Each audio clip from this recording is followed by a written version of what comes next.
Hi, how are you? Day before yesterday, I was at the funeral. One of my clients died and I was asked to attend, so I did. My husband came with me because those kind of events are quite awkward to be alone, especially if you don't know anyone but a few people of all. Of course, I knew the family members, but it was the working me that knew them, not the private person me.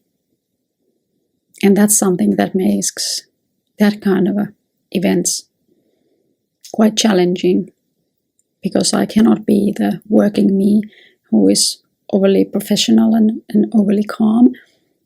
But on the other hand, I cannot be the personal me who cries and talks and cries and talks. That's not appropriate. And it's not appropriate to be something on one day and something totally different in another. But if you have a working personality, you understand what I mean. Of course, all professions don't, or all persons don't require you to have two personalities. But my work and my personality does. It is just so. But to the topic of funeral, do you ever think that people act strange in funerals? I've always been puzzled of that. I do not mean in particular these funerals, but the funerals in general. Some people are very crying or shook. It's usually a month or something like that from the actual event that the person died. So everyone has had a time to think about it and to recuperate even a bit. But still, I understand that the closest one are really shook still and cry, children, spouse, parents if they are still alive, and siblings, because they really usually know the person. Not always, of course, but in most cases, I think. And we're very close, especially if the death came suddenly, like in this case. But people act strangely. Some cry continuously the whole half an hour or hour in the church, even if they didn't actually know the person who died very well. I think that they are just trying to get in terms with their own mortality. The sheer fact that the box in front of the church contains the remains of a human being, somebody that you actually saw and spoke with. And that's a kind of a, or thought, if you haven't thought about it before, if you haven't ever thought that you are going to die sooner or later. But my head is in that sort of condition that I have thought about death even when I was a child. I understood that someday I was going to die before I was 10. And of course, there is the reason that my father was hunting, so I saw that dead animals. And I knew that we had hunting dogs, and one day they would be too old and put down. But it's of course a different thing when a person dies or animal dies. For some of us, but not for all. But in general, you get the idea that you are going to die, everything is going to die. It's just a matter of time. But if you haven't ever thought about it, like at all, and then you're suddenly at the funeral for somebody who wasn't like so very old that it's understandable that their funeral will be like in foreseeable future, then it's different. But like I said, when I was young, there was a lot of death. something to from 12 to 20 years. Every year somebody died in my school, even if it wasn't a very big school. There was some died from diseases, some died for car accidents, and then there were a couple of suicides. But what there was not was school shootings. There were none. Even though there was if I should have a rough guess, 2/3 of the town household had a gun, most multiple guns, because it's a hunting area. So there are guns and nobody even thinks about it, that it should be some kind of a threat to children or people in general. They were for hunting. They were tools. But nevertheless, every year somebody died. I knew their faces. I have talked to some. Nobody really close to me. And that was something that my husband was, of course, puzzled about again. That somebody died in your school. When I was at school, nobody died. I don't know what's wrong. Is there was something in the water, or we grew up in the same country, but it was totally different. But the place I grew up was totally different. But I will tell you about it in another video. I think it's I have to think about it, what I actually can tell. But I was used to things dying, people dying. First person that was really close to me that died was my grandmother. And she was actually the only close adult in my childhood that saw me as me and not just an extension of my sister or my mother. She saw me as a person. Of course, I was close to my sister, but she was a child also, so it's not quite the same thing. But if people are strange in funerals, my mother was very mad. She was mad all the time. I don't know if it was just me or if she was mad to everybody, but to me she was. I couldn't dress properly, I couldn't speak properly, I couldn't somehow behave. Although I think that I was silent for the most of the time, like I usually was when I was a child. That was thought to me, be silent. And there was this thing that she was especially mad about to me, because I didn't go to see my grandmother's body. I was 10, 20 something, and my grandmother was 95, so she had lived a good life. I'd seen her just a few days before she died, so I have a vivid memory of that, and I didn't want to go to see her body before the casket was closed. I didn't see any sense of it.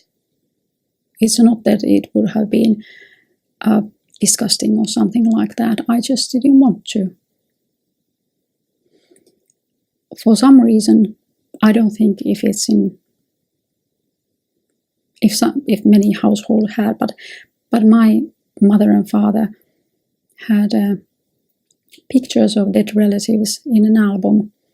So there were pictures of my sister as a baby, and then bam, suddenly there was my other grandmother's funeral and picture of her in a casket as dead. And then some kind of a trip to somewhere and pictures about that, and then distant uncle and his funeral, and bam, a picture of him dead. I didn't somehow see the sense of it when I was a child, and I don't see a sense of it now. Why to have pictures of dead people in an album? So I have seen plenty of dead people, so I didn't want to go to see my grandmother, and my mother was furious. I remember her saying to me that it shouldn't be your mother, the first dead person you see. I didn't say anything. I just thought in my mind that why would I want to see your body after you have passed away? Why would I? I don't know if it's some kind of respect thing. If you know, please tell me. But I well respected my grandmother and wanted to remember her as she was. She wasn't anymore in that body. That wasn't my grandmother. That was just a shell of her.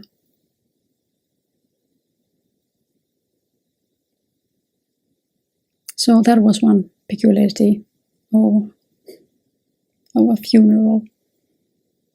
The other one that I have noticed is that in here people dress like partly to their best and have their hair done and something like that to the funeral. So they are, or some of them look like they're going to party.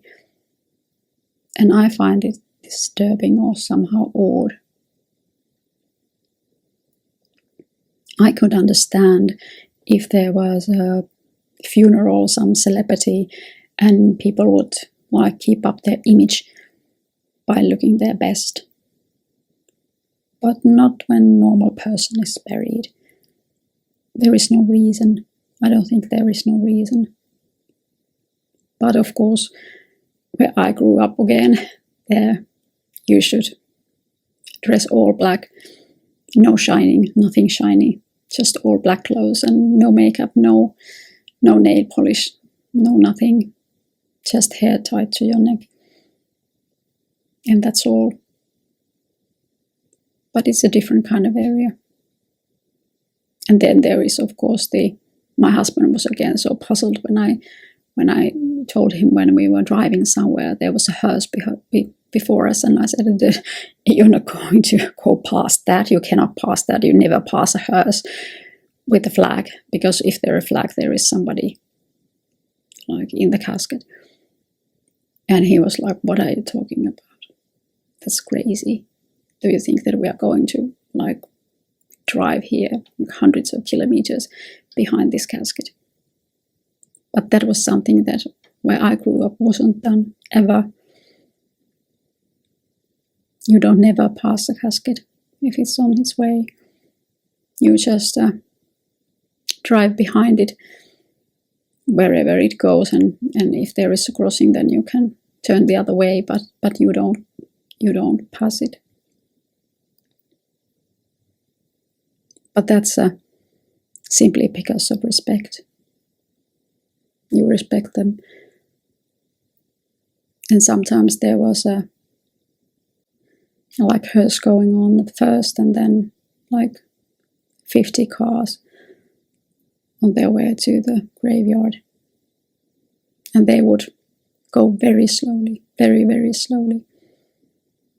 And for some reasons the graveyards were built to quite far from the town. I don't know why. Land doesn't cost anything up there. Or didn't then, or I don't think even now. There is plenty of room.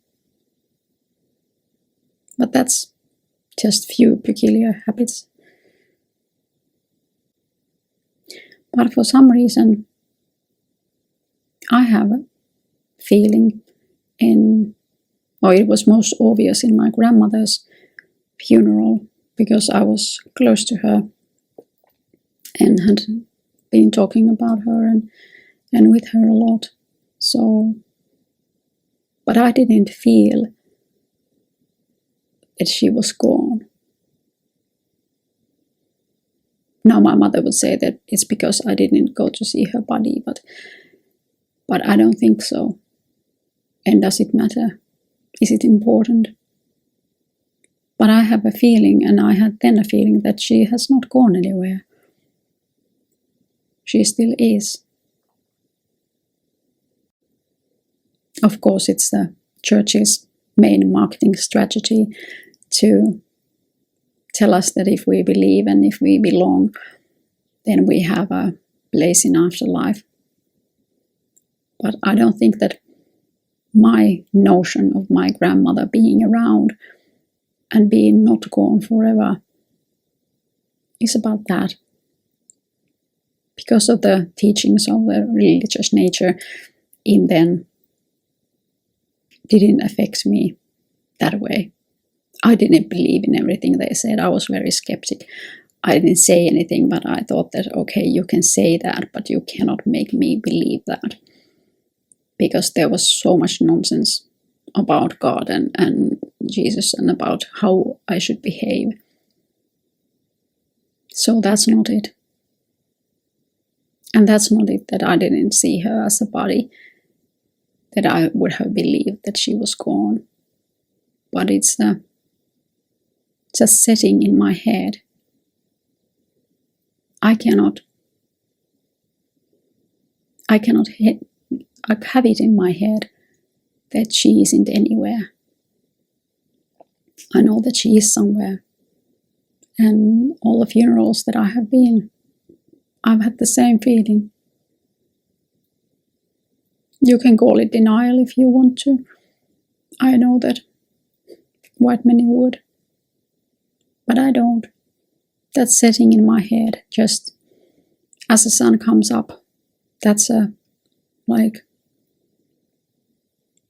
I cannot try to believe something else. I cannot try to believe the sun doesn't rise, the moon doesn't come up. So it's as obvious to me that I cannot try to believe that she doesn't exist anymore. She does. I don't see her. That's obvious, but she isn't permanently gone. She's just temporarily unavailable. Well, that's my thought.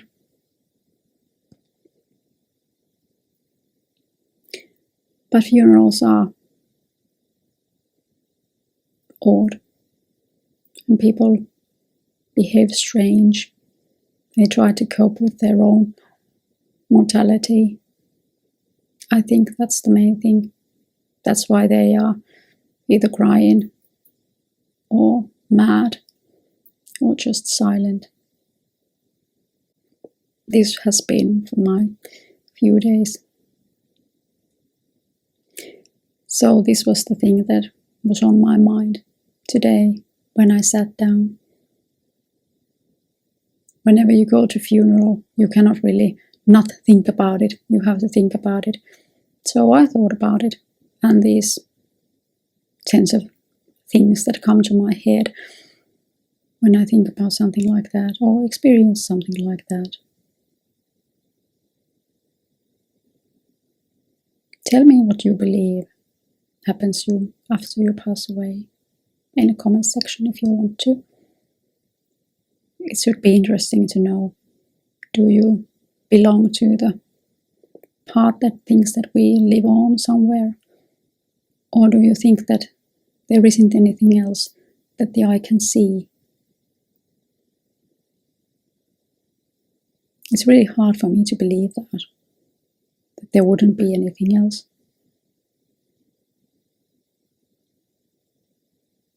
It would be odd, because there is so much we can't see, and we still believe. How much is there that we don't know and we don't see, but it still exists? That's maybe a topic for another discussion, not this funeral one. But I hope you have a great day. See you soon. Goodbye.